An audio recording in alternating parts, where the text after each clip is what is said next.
مساء الخير، ازيكم حبايبي؟ عاملين ايه؟ النهارده هنعمل كريب مع بعض. هنعمل ازاي الكريب يا بنات؟ مقاديرنا سهله وبسيطه. هقول لكم المقادير في الاول، بعد كده هنبدا الطريقه مع بعض. عباره عن كوبايه لبن، الكريب بتاعه كوبايه لبن، معلقه زبده كبيره، زبده مش سمنه، معلقتين سكر كبار، معلقه بيكنج باودر كبيره، كوبايه دقيق، بيضه، معلقه خل. شوف مقاديرنا سهله ازاي، سهله وبسيطه خالص. جمعتوا معايا؟ يلا نبدأ الطريقة مع بعض.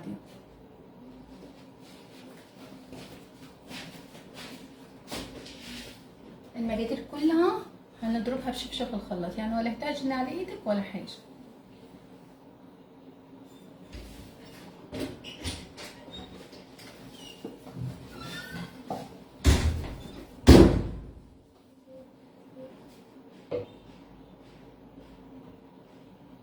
هنحط كوباية اللبن، انا ما عنديش لبن سايب، حطيت معلقتين كبار لبن بودرة ودوبتهم في كوباية مية. ماشي، يبقى حطيت معلقتين كبار لبن بودرة، وعادي لو ما دبش معاكي عادي مش مشكلة، احنا كده كده هنضربه بشبشب في الخلاط. يبقى هنا كوباية لبن، نزل اللبن كله،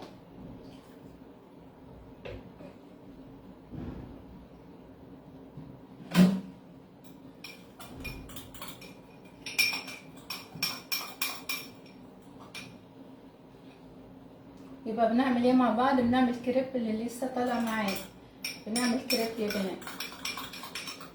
يبقى هنا كوبايه لبن، انا ما عنديش لبن سايل فحطيت معلقتين كبار لبن بودره في كوبايه ميه وحطيتهم في شبشب الخلاط. يبقى هنا حطينا كوبايه لبن. هنا معايا ايه؟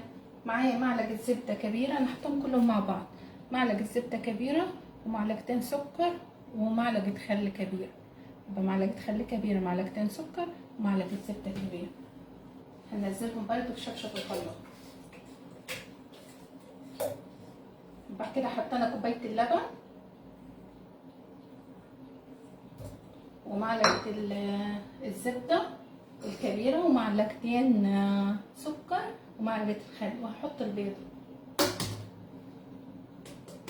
البيض بتاعك لو مش متاكده منه طازه تكسريه بعيد وبعد كده تحطيه على المقادير، لكن انا البيض بتاعي لسه جايباه طازه فمتاكده منه، كسرته على الخلاط على طول. انا باكد لكم الحركه دي علشان البنات الصغيرين اللي ما بيعرفوش يدخلوا المطبخ.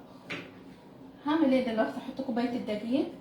على فكره كوبايه اللبن اللي انا عايرت بيها هي كوبايه الدقيق، مش تبقى مستويه كده، يعني كوبايه اللبن تبقى مستويه وكوبايه الدقيق تبقى مستويه. ماشي،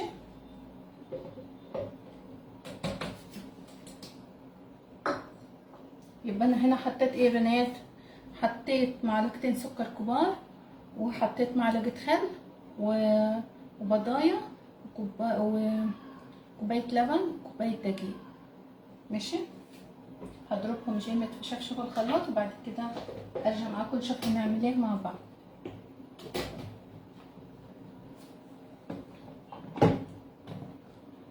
طريقته سهله ومقاديره بسيطه خالص.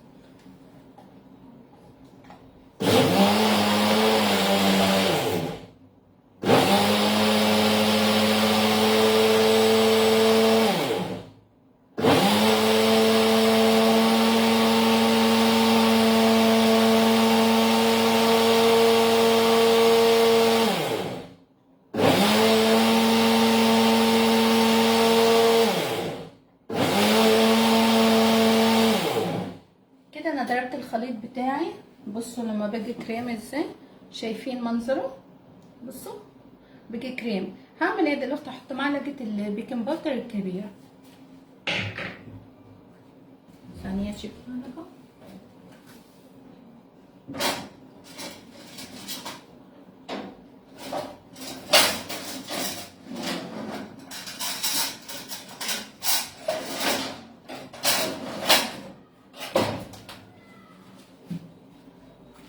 معلقه بيكنج باودر كبيره. ماشي، يبقى احنا بنعمل ايه مع بعض؟ بنعمل كريب بنعمل بانكيك. معلش بنات، بعمل بانكيك معاكم. يبقى احنا هنا حطينا ايه؟ حطينا كوبايه اللبن، حطينا كوبايه لبن، وحطينا معلقه زبده كبيره، ومعلقتين سكر كبار، ومعلقه خل كبيره، وبضايه، وكوبايه دقيق، وكوبايه اللبن. ماشي. ودلوقتي هحط بقى معلقه بيكنج باودر كبيره. انا ضربت الخليط بتاعي لما بقى كريمه كده، وبعد كده هحط معلقه البيكنج باودر الكبيره، او كيك شيف على حسب ما انت بتستخدم، سواء كيك شيف او بيكنج باودر. تبقى معلقه كبيره كده.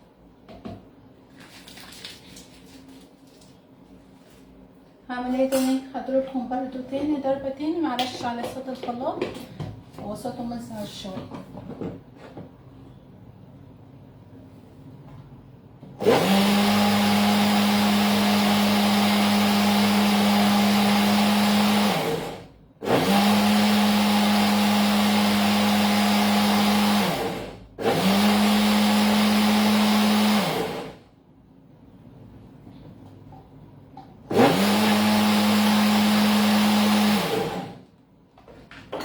كده احنا ضربنا الخليط بتاعنا. لما بيجي بصوا طلع فقاعات ازاي. نعمل كريب بعد البانكيك بتاعنا. مش عارفه ليه انا بعمل اقول نعمل كريب. بص انا هعمل طبقتين بالكاكاو وطبقتين بالفانيليا. هعمل طبقتين بانكيك بالكاكاو بالشوكولاته، وهعمل طبقتين بالفانيليا. ماشي. فنعمل بانكيك دلوقتي مع بعض. اللي لسه طالع معايا انا بعمل بانكيك. ماشي. هحط هنا جزء كده فانيليا، واحط الجزء التاني هنا كاكاو. هعمل بالكاكاو. ماشي. يعني الجزء ده يبقى قد ده، عشان هعمل طبقتين، وبعد كده هعمل طبقتين تاني، يعني 2 فانيليا و2 بالشوكولاته. الجزء اللي هنا ده نحط عليه معلقه كاكاو.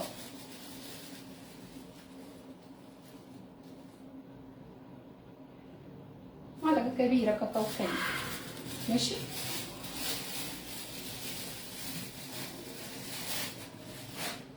يبقى انا خليت الجزء ده فانيليا، والجزء ده هنعمله بالشوكولاته بالكاكاو. ندوب الكاكاو كده، لو ما دبش منك رجعيه تاني تشفشق الخلاط واضربيه مع بعض. يبقى الجزء ده احنا قسمنا البانكيك بتاعي، قسمته على نصين. نص حطيت عليه معلقه كاكاو، والنص التاني سبته بالفانيليا. ماشي. عشان نعمل طبقتين بالشوكولاته وطبقتين بالفانيليا.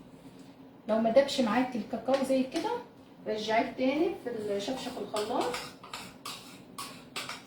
عشان الشوكولاته بس تدوب.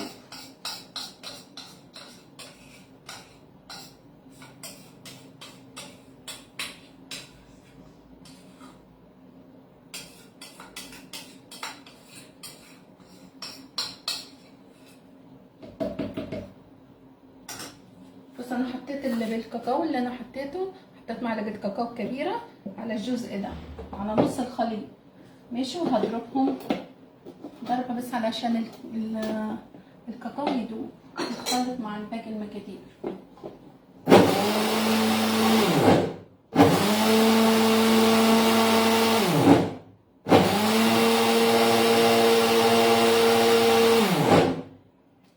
بس كده انا دوبت معلقه الكاكاو. بصوا بقي شكلها لذيذ ازاي. يبقى احنا كده دوبنا معلقه الكاكاو الكبيره في نص الخليط علشان نعمل جزء بالشوكولاته وجزء بالفانيليا. ماشي. يبقى هنا الجزء ده بالشوكولاته والجزء ده بالفانيليا.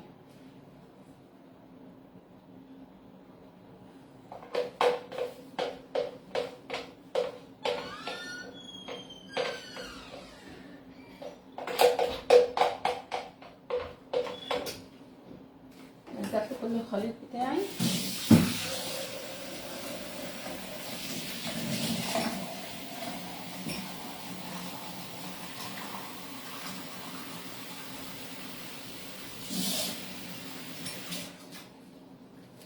هنعمل ايه عاد دلوقتي يا بنات؟ تعالوا نجيب الطاسه بتاعتنا ونولع البوتاجاز في الاول.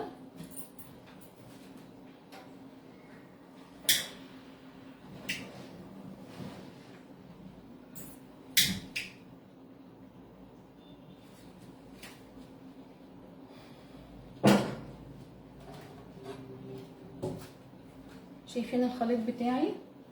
دلوقتي انا جبت الطاسه اللي هعمل فيها مقاس 18 دي، طاسه مقاس 18 هعمل فيها. تعالوا معايا عشان نشوف على البوتاجاز هنعمله ازاي. اللي معايا يقول الصوت واضح والصوره ولا لا. كده الطاسه قدامكم، انا حطيتها في الصناره مهديه النار بتاعتي، وحطيت حطيت الطاسه بتاعتي على النار، وهقسم الجزء بتاع الفانيليا. بصوا شكله، المفروض نسيبه يعني 10 دقايق ربع ساعة، بس انا مش هسيبه عشان التصوير، هعمل على طول برضه هيبقى كويس. اول ما تسخن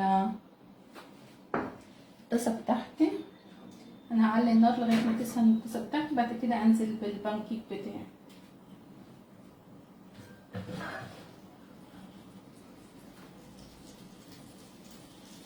كده سخنت،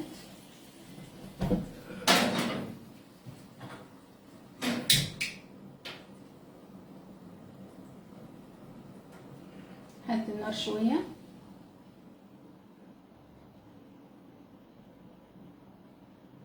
بس كده انا وطيت النار.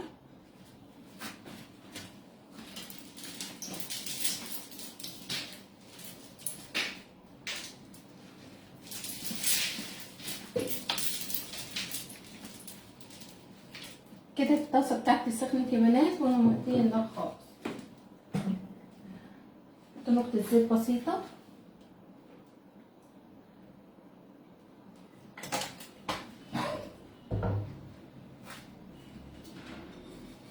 ندهن الطاسه بتاعتنا كده دهنه بسيطه خالص، دهنه بسيطه خالص. ماشي، هنزل عاد بنص الجزء بتاع الفانيليا، نص الجزء. انا هعمل 2 فانيليا و2 شوكولاته، قسمنا الخليط بتاعنا زي ما قلت لكم. هنزل بنصه بس.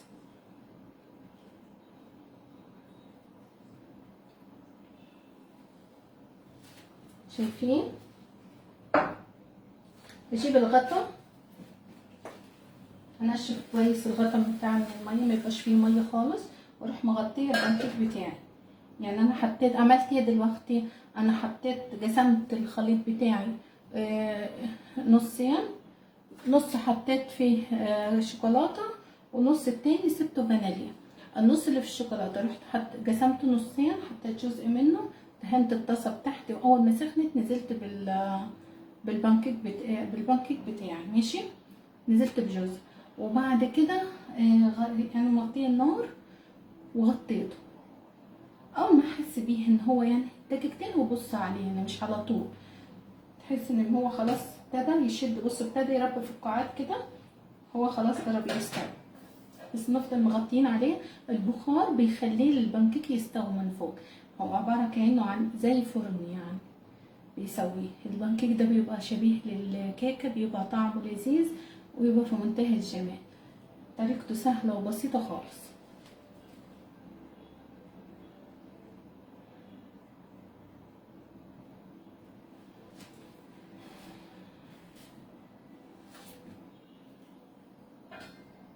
شايفين ابتدى يربي فقاعات ازاي؟ اللي معايا يقول لي الصوره واضحه ولا لا، وشايفين ولا لا. ماشي، شايفين الفقاعات اللي ابتدت تطلع دي؟ ده دليل ان البانكيك بتاعي ناجح. حد معايا ولا لسه ما طلعتوش؟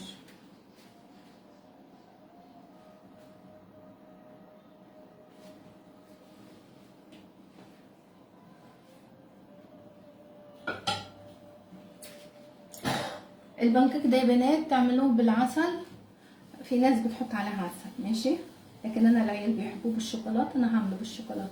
ممكن تحطوه على تزينوه بفراوله، تزينوه بموز، اي نوع فاكهه بتحبوه زينوه بيها ماشي. لكن انا العيال بيحبوه عندي بالشوكولاته بس، هعمل البانكيك النهارده بالشوكولاته بس. شايفين؟ بصوا منظره، شايفين شكله لذيذ ازاي؟ يا رب تكون الصوره واضحه، محدش راضي يقول لي الصوره واضحه ولا لا.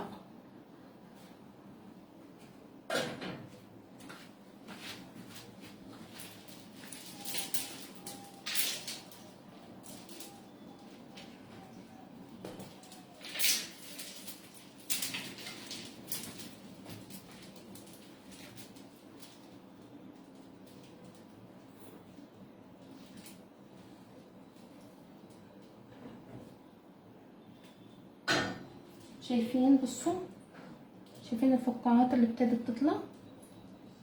بصوا لسه فاضل جزء لسه ما عملش برضو. استنى دقيقتين وبعد كده اشيله اقلب على الناحيه التانية وخلاص يبقى استوى معايا.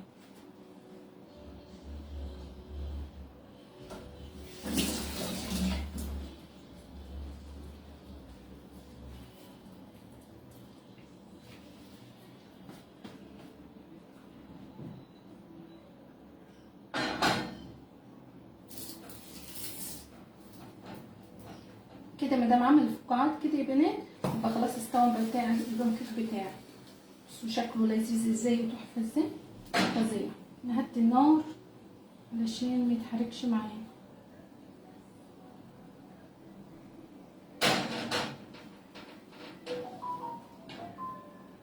بصوا انا مهديه النار خالص.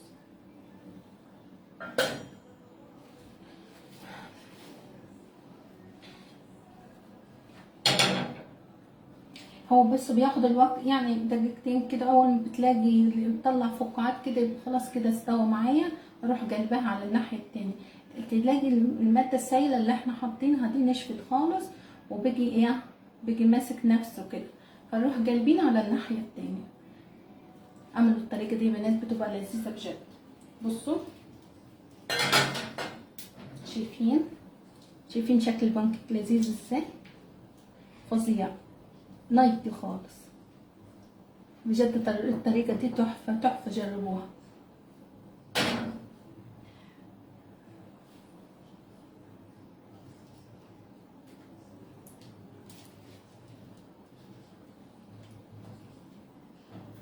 بصوا ومن تحت هنا بصوا ده لونه يعمل ازاي اهو، شايفين لونه؟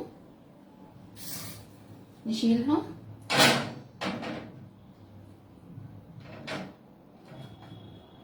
ونروح نحط واحدة تاني، نحط النص التاني باقي الجزء الفانيليا.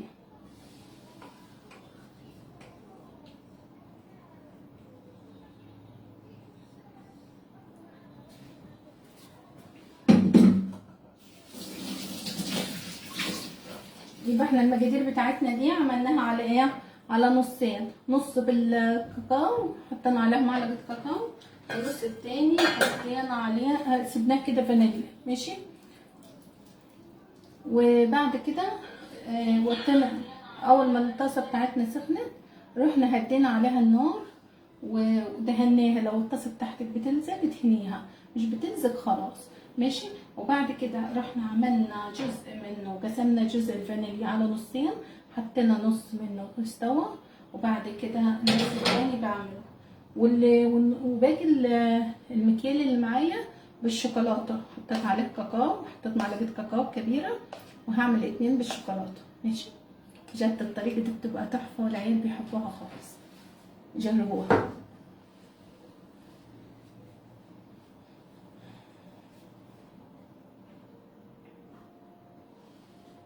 بس اهم حاجه نغطيه، الغطا بيخلي البخار بيخليه يستوي من فوق، بيبقى يعني يستوي معاكي بسرعه.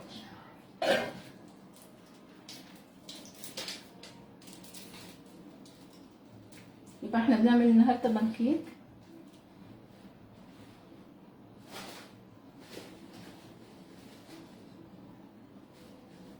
بس ما تسيبوش على النار وتعمل اي حاجه تاني، لا تفضل قدامه علشان ده عامل زي يعني حاجه بتستوي بسرعه زي الكيكه كده، حاجه هشه وطريه. بصوا ملمسه، بصوا السفنج ازاي فظيع، هش كده وطري خالص ولذيذ. يعني ده دي هعمل طبقتين فانيليا وطبقتين شوكولاته. في حد ناس بتاكله بالعسل، العسل النحل تحط عليه كده عسل وتاكليه، وفي ناس بتحط عليه شوكولاته، في بيحط عليه فواكه، يعني اي حاجه تزينيه بيها بتبقى لذيذ. شو ابتدى يربي فقاعات ازاي.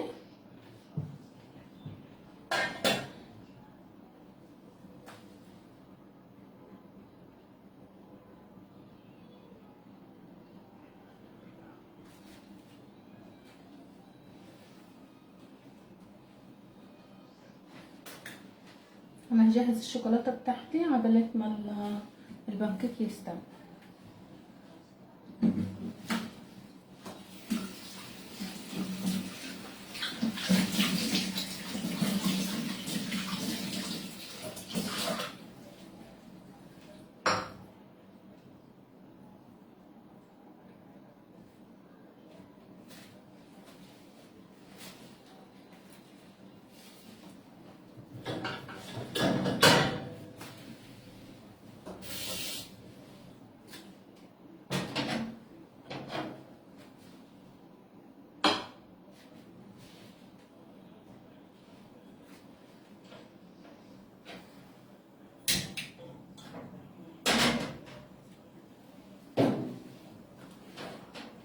بصوا شايفين ابتدى يربي فقاعات ازاي. احنا ما نقلبوش غير لما السائل ده يروح خالص، مش تقلبيه وهو بيبقى فيه ماده سايله كده، لا لازم يبقى كله زي خروم كده، زي القطايف بالظبط، يبقى شبيه للقطايف.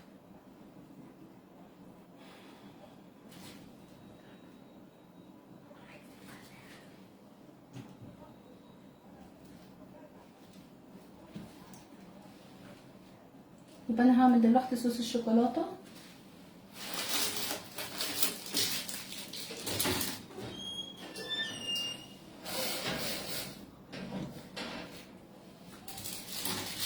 بصي يا بنات، انا ما عنديش شوكولاته بتاعت مطبخ، ماشي، اي نوع شوكولاته بتحبيه، اي نوع شوكولاته بتحبيه. انا اللي عندي الشوكولاته اللي زي كده، ماشي. هعمل ايه؟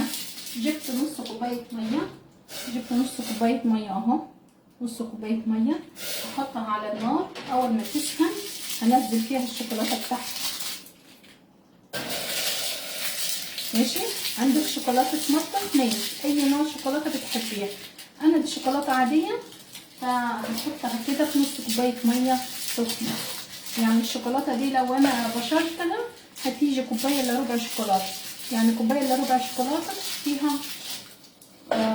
في ميه سخنه، في نص كوبايه ميه سخنه. تحطي كميه اقل، حطي كميه اقل، ماشي.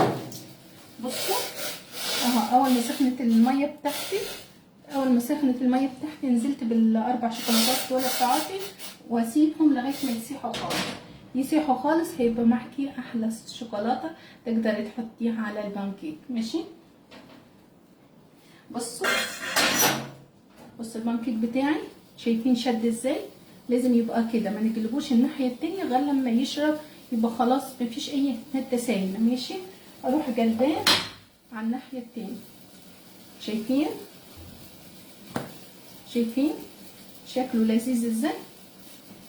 بصوا فظيع، جربوها الطريقه دي خطيره يا بنات. يبقى ما نقلبوش غير لما احس ان هو نشف خالص من فوق، الماده السايله مفيش خالص، اروح جايباه. وهنا صوص الشوكولاته بتاعي،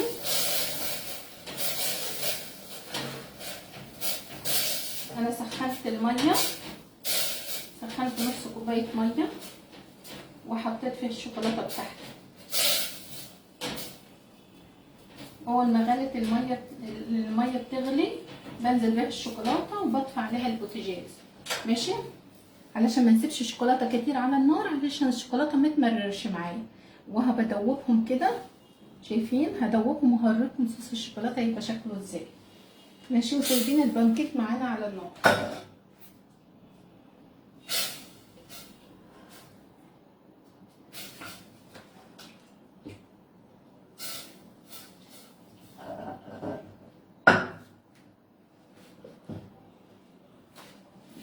شايفين يا بنات؟ انا بفضل اقلب فيه كده، يعني انا طفيت عليه على النار وبفضل اقلب فيه كده. عندك شوكولاته مطبخ اعملي شوكولاته مطبخ، عندك اي نوع شوكولاته بتحبيها. يعني انا مش بقولك اي نوع شوكولاته بتحبيها. يعني لو انت هتبشريهم الشوكولاتات دول همات هيجي كوبايه الا ربع شوكولاته، حتى نار ونص كوبايه ميه. ممكن تقلل الكميه وتكتر الكميه على حسب ما انت تحبي. بصوا شايفين؟ بس كده هيبقى معاكي احلى صوص شوكولاته. شايفين؟ كل ما هيروح هتبرد الميه هيتقل شويه، يعني عبايه ما اخلص البانكيك بتاعي هيكون تقل شويه صوص الشوكولاته بتاعي. لذيذ. اي نوع شوكولاته بتحبيها اعمليها بالطريقه دي. هنسيبه يبرد وهنحوش البانكيك بتاعنا ده الخطير. بصوا الطريقه دي فظيعه، اسفنجيه خالص. شايفين؟ لذيذه. هعمل ايه دلوقتي؟ هحط الشوكولاته برضه هنقسمهم على 2، يعني احنا عملنا 2 فانيليا، 2 فانيليا بانكيك ب2 بالفانيليا، وهنعمل 2 شوكولاته بالكاكاو. يبقى احنا عشان نخليه بالشوكولاته عملنا ايه؟ حطينا معلقه كبيره كاكاو.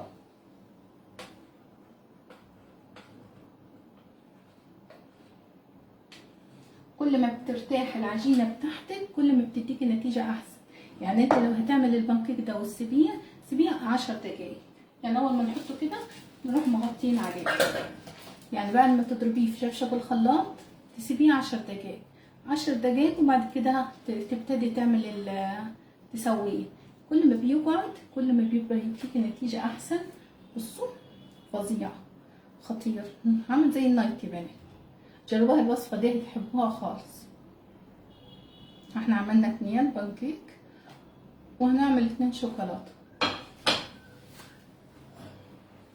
شايفين صوص الشوكولاته؟ شايفين كل ما بيقعد بيتقل ازاي؟ كل ما بيقعد بيتقل. يبقى عشان نعمل صوص الشوكولاته اي نوع شوكولاته بتحبيه تجيبيهم تبشريهم او تحطيهم صحيين زي اللي انا حطاهم. هيجوا ربع، يعني الشوكولاته هيجي كوبايه الا ربع، كوبايه الا ربع شوكولاته. نعمل ايه عشان ندوبهم؟ نحط نص كوبايه ميه سخنه نخليها تغلي. اول ما تغلي ننزل بالشوكولاته بتاعتنا نقلبها ثانيه ونروح طافيين عليها. بس هيبقى معاكي احلى صوص شوكولاته ده لو انتوا حابينه بالشوكولاته.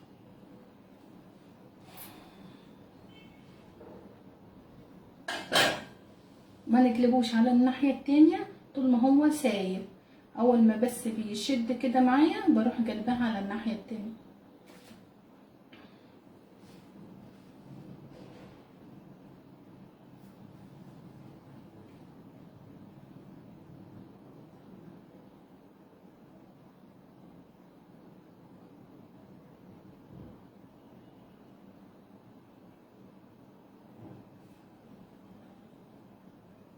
لسه البخار قلنا بنغطيه علشان البخار بيخليه يستوي.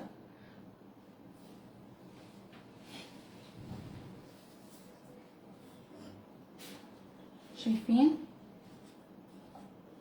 ابتدى يتقل ازاي؟ فظيع. قبل ما اخلص البانكيك هيكون برد خالص والشوكولاته بيكون لذيذ كده.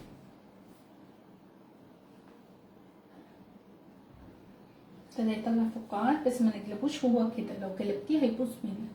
لازم ينشف خالص من فوق، لازم يشد خالص. تحطي ايدك عليه كده ما تلزقش، ما يبقاش فيه ماده سايله خالص. ونهدي النار. اول مره هنحط الطاسه بتاعتنا تسخن، وبعد كده اول ما بتسخن نروح مهديين النار خالص، وبعد كده نغطيه، نحط الخليط بتاعنا ونغطيه وما نقلبوش على الناحيه التانية غير لما يستوي خالص.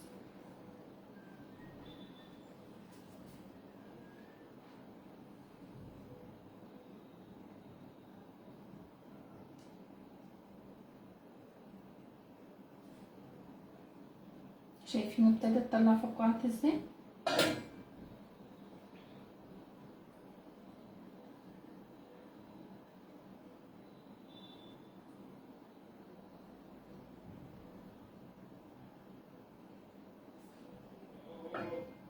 اه شايفين؟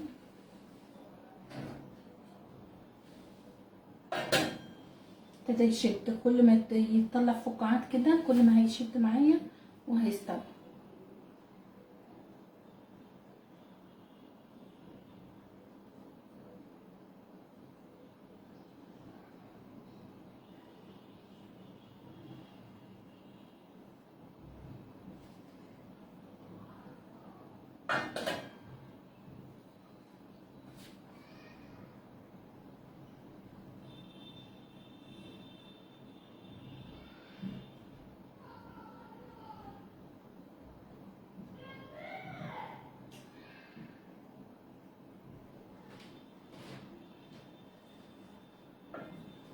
شايفين ابتديت بفقاعات ازاي؟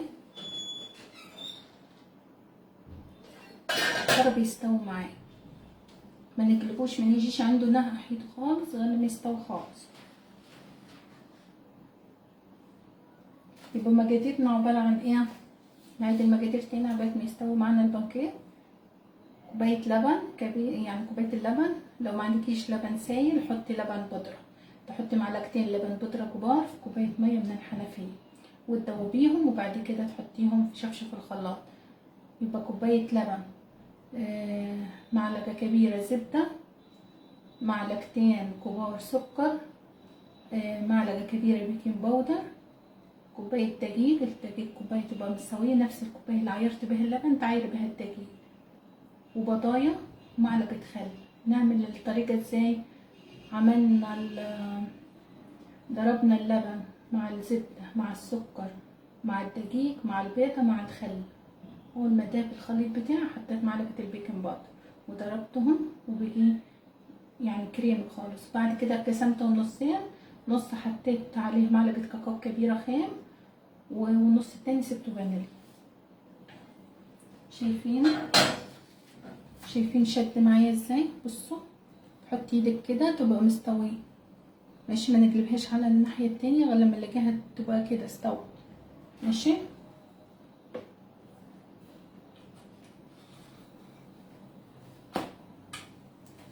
شايفين شكلها لذيذ ازاي؟ كده استوت. رحت قلبتها على الناحيه التانية، بصوا شكلها لذيذ خالص، تبقى شبه للكيك، تبقى هشه كده، طعمها بيبقى في منتهى الجمال، خفيفه كده وطريه وطعمها لذيذ. والطريقه دي للبانكيك بتبقى لذيذه بجد، حاولوا جربوها. يبقى احنا كده عملنا 2 فانيليا و2 شوكولاته.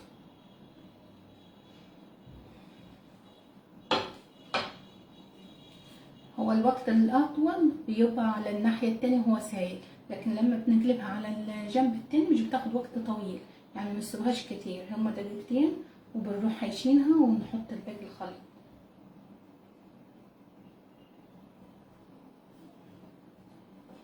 اول واحده بس حمرت شويه عشان النار ما كانتش مظبطه معايا لسه، شايفين؟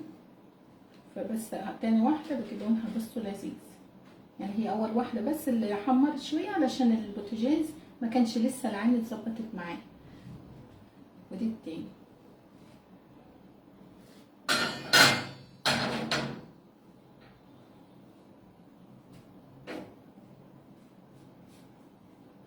تبقى فظيعه، بصوا هشه ازاي طريه، خطيره.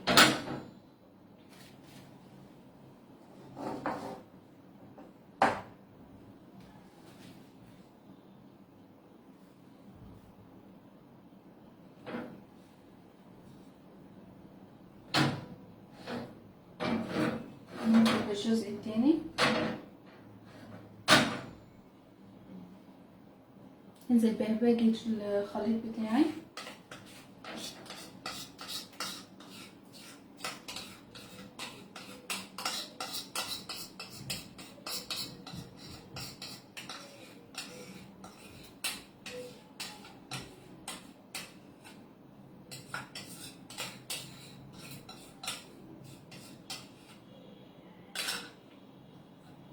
بس كده نغطيه لغاية ما يستوي معايا.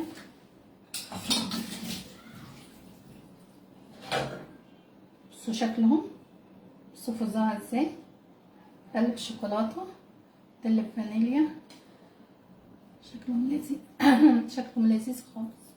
بصوا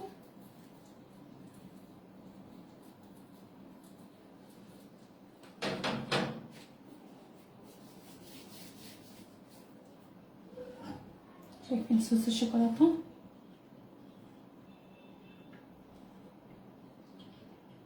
خطير.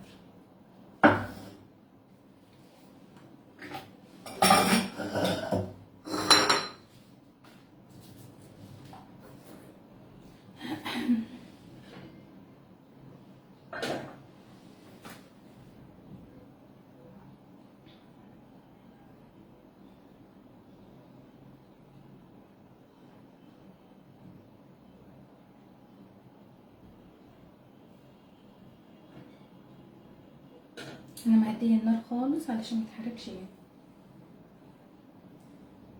تعالوا نزين دول لغايه ما باقي البانكيك ده يطيب تستوي، ولا نستنى لما تستوي؟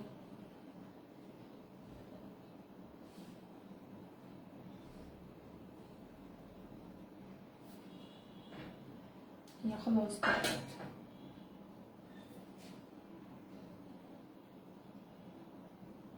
واحنا اخر مره عملنا ايه؟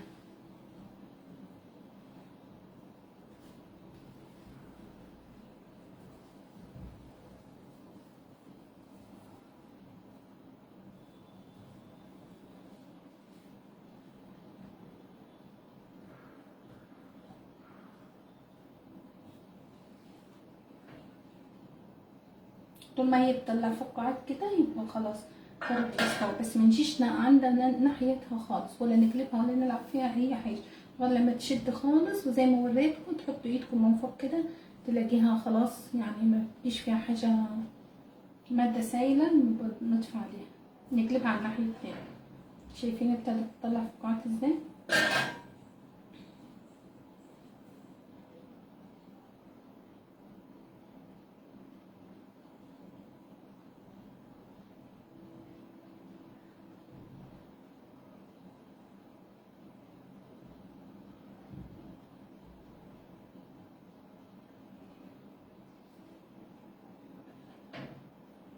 بصوا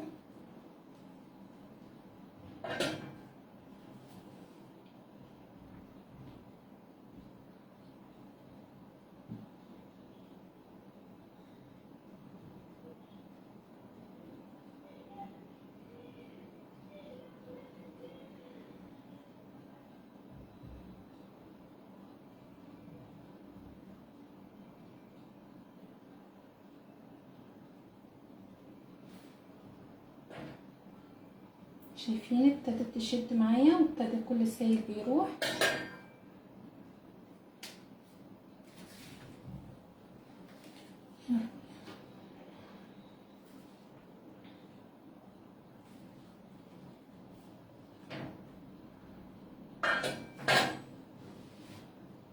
فظيع يا بنات، طلع طري وهش وحلو خالص.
شايفين هستوي. تحطي ايدك من فوق كده، ما نقلبهاش على الجنب التاني غير لما تحطي ايدك كده من فوق تلاقيها استوت، ما فيهاش ماده سايله خالص، تروحي قلبيها على الناحيه التانية. من غير كده ما نقلبهاش ولا نيجي ناحيتها. يبقى لازم تبقى ايه، لازم تبقى مستويه كويس. تحطي ايدك عليها كده وبعد كده قلبناها. بس شكلها لذيذ ازاي، فظيع. كده استوى معايا. هو هياخد دقيقه بس، مش هكمل دقيقه على الناحيه التانية وهدفع عليه. كده عملنا البانكيك بتاعنا.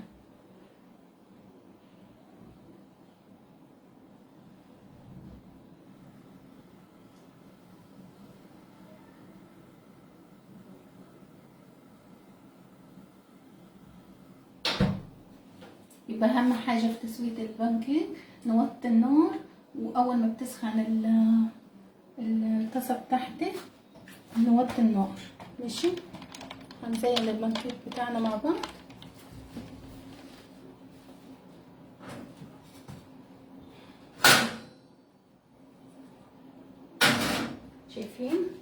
شايفين البانكيك بتاعنا لذيذ ازاي، طريقته سهله وبسيطه وريحته فظيعه. عملنا 2 فانيليا و2 شوكولاته بمكيال واحد. تعالوا نزينهم ونشوف هنعمل ايه مع بعض.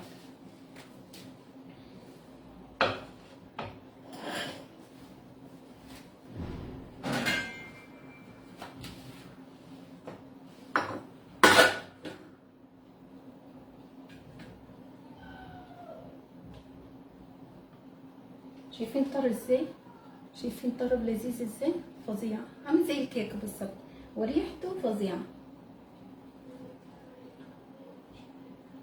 هنعمل ايه، هنبدا ناخد جزء صغير كده. شايفين كده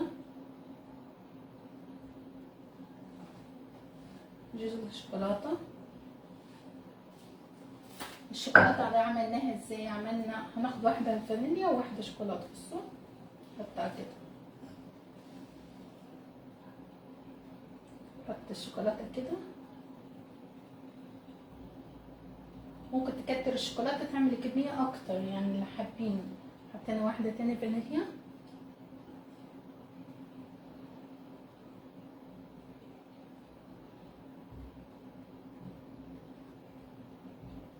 انا بحط الشوكولاته في النص بس علشان ايه، انها مجرد تلزق بس، وبعد كده لما كتير هيبقى من فوق.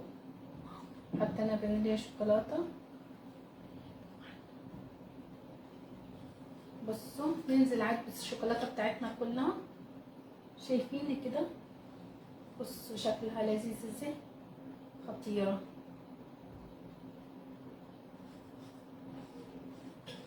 طريقه سهله وبسيطه، عملناها في ثانيه، مكملش حاجه معانا، كله ضربه واحده. طعمها بتبقى في منتهى الجمال.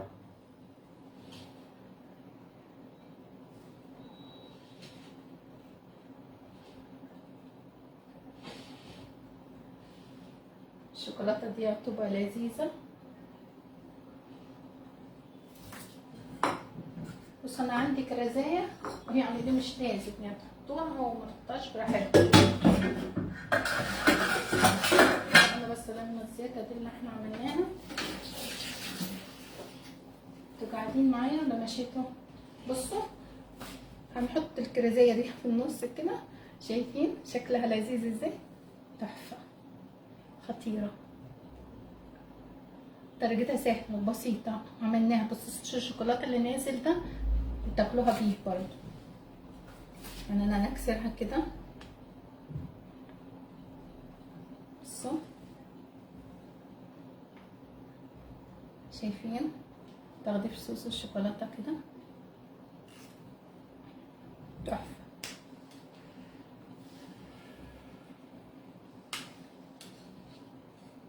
خطير.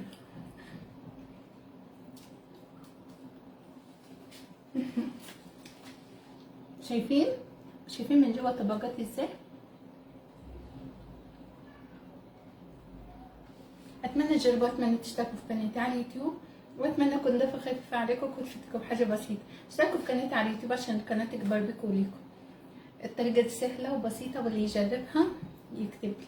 ماشي، باي يا حبايبي، اي وصفه عايزينها اكتبوا لي.